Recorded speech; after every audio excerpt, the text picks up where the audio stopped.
श्री शिवाय नमस्तुभ्यं। आराधना में तुम लीन हो। महाराज दुनिया के लोग नहीं समझते कि शंकर पर जल चढ़ाने का क्या लाभ है। शिव महापुराण कहती है, अगर एक दिन शिव महापुराण की कथा कहती है सोमवार के दिन भगवान शंकर को अगर जल चढ़ाया जाता है तो घर में तेज लक्ष्मी प्राप्त होती है। क्या मिलती है? तेज लक्ष्मी।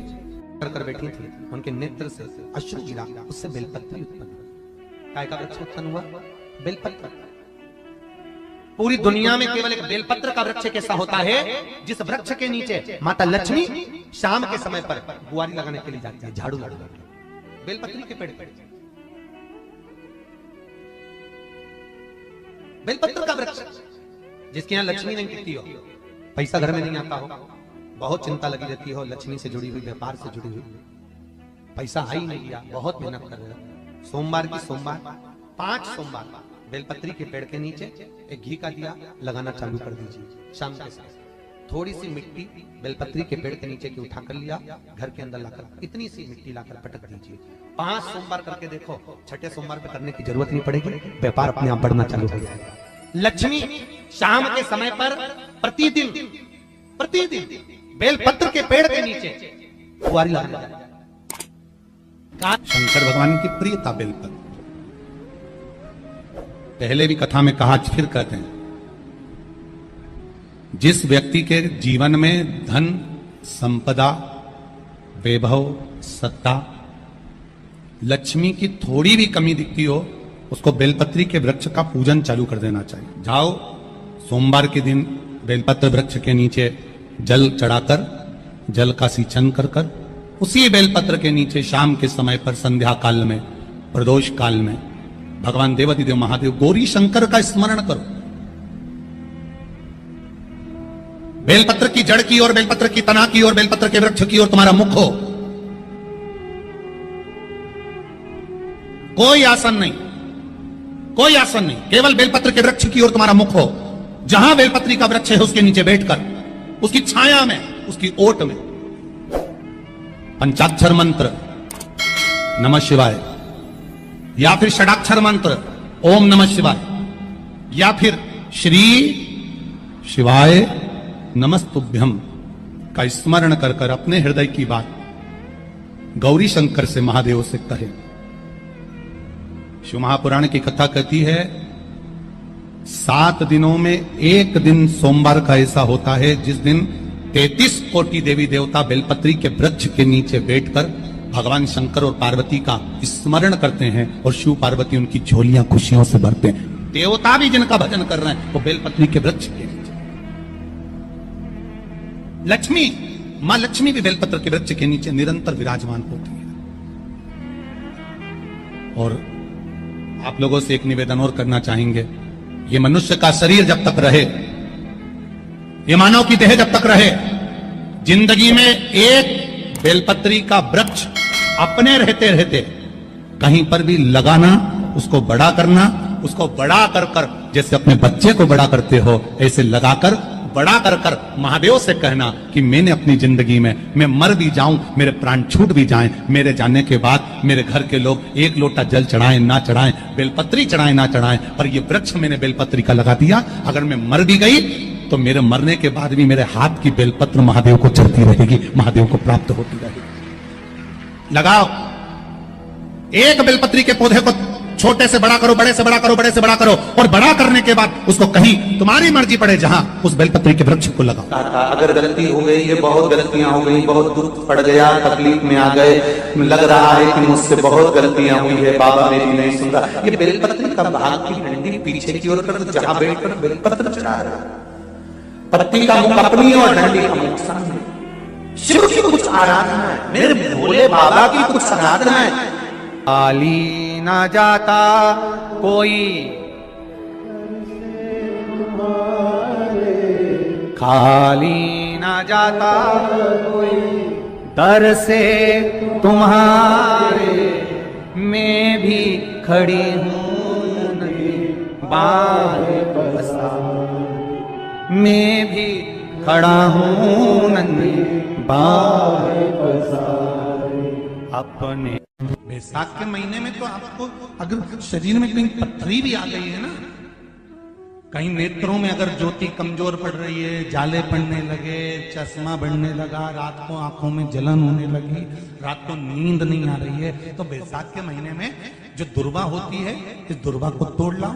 जहां पर अशोक सुंदरी का स्थान होता है, जहां पर अशोक सुंदरी का जो स्थान होता है, उस अशोक सुंदरी के स्थान पर उस दुर्वा को रख दो और कुंदकेश्वर महादेव का नाम है। कौन से महादेव का नाम लेना है? कुंदकेश्वर। उस दुर्वा को उठाकर लिया। बैसाख के महीने में कोई भी तिथि, कोई भी दिन, कोई भी वार आप बैसाख के महीने में कर सकते हो। उस दुर्वा को लेकर आओ, लगभग 20-25 दुर्वा लेना, उसको लेकर आइए। सुबह सुबह कुंदकेश्वर महादेव का नाम लेकर उसको खाना प्रारंभ कर दीजिए। एक दुर्वा रोज खाओ। जो पथरी है या नेत्रों में तकलीफ है या कोई ना कोई रात्रि को नींद नहीं आना, बेचैनी हो जाना, घबराहट होना, धीरे धीरे धीरे धीरे 20 दिन की वो दुर्वा है, 20 दुर्वा एक दिन खाना चालू करो। 4 या 5 दिन लगेंगे, अपने आप आपको कोई गोली खाने की जरूरत नहीं पड़ेगी, नींद अपने आप आना प्रारंभ हो जाएगी और बेचैनी। अशोक सुंदरी वाली जगह पर दुर्वा समर्पित कर कुंदकेश्वर महादेव का नाम लेकर। कौन से महादेव?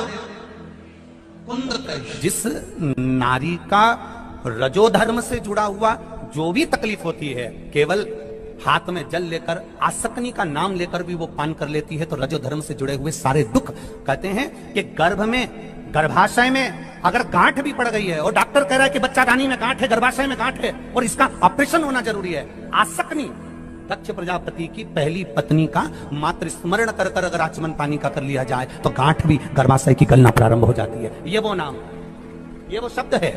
अगर मान लो शरीर में कोई गांठ पड़ जाती है, डॉक्टर अपना इलाज कर रहा हो, उस जगह पर प्रजापति वीरण की पुत्री आसक्ति का नाम स्मरण में आना चाहिए। एक बार सब बोलिए, क्या नाम है?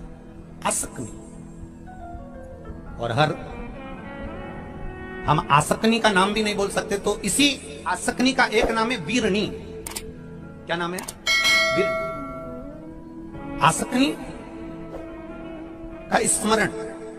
अगर गांठ भी गर्भाशय में है और डॉक्टर बोल रहा है कि ऑपरेशन है, कराना है, डॉक्टर साहब से कहना, साहब जल्दी तो नहीं है ना, 15 दिन का समय तो मिल सकता है या 10 दिन का समय तो मिल सकता है इसका ऑपरेशन कराने के लिए।